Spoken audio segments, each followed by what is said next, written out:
Welcome to part 2 of creating lip gloss boxes. To me, this is the fun part because you actually get to see what your work looks like. On the last video, we left off by sending our project to the laser printer so it can print out our text. Now we're getting on to the cutting and the scoring of the box.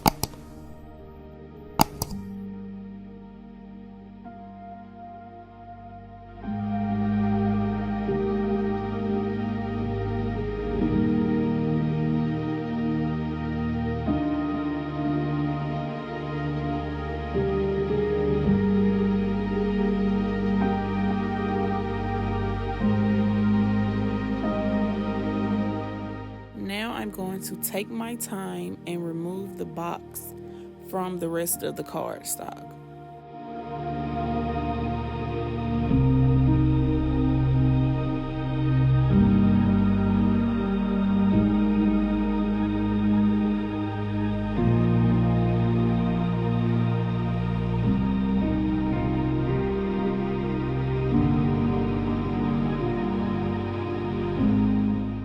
For those of you who are wondering, can you use a regular ink printer to complete this project? And that answer is no, you have to use a laser printer. For some reason, the foil only sticks with the toner.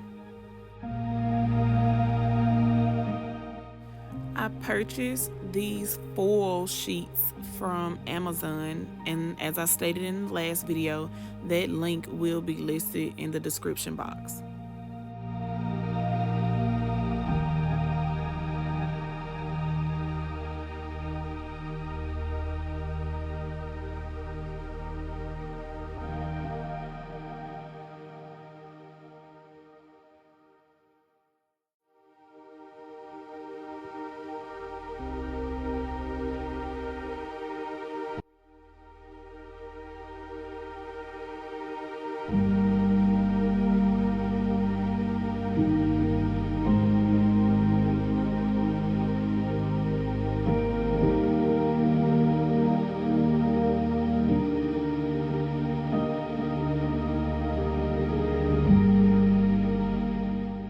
After placing the foils on top of my box, I like to send it through the laminator 2 to 3 times.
If you do not see the foil stuck to the top of your box, you need to send it through the laminator again.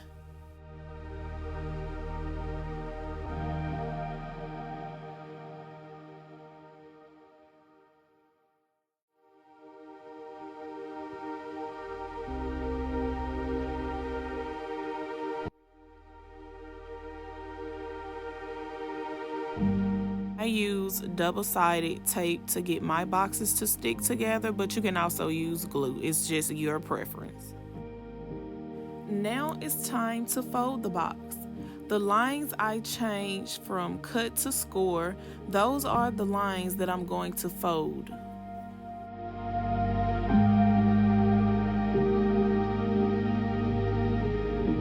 You can fold your box up before you apply the foil and send it through the laminator machine. It's just your choice.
If you follow all the steps from the first and second video, then you will have your very own custom lip gloss box.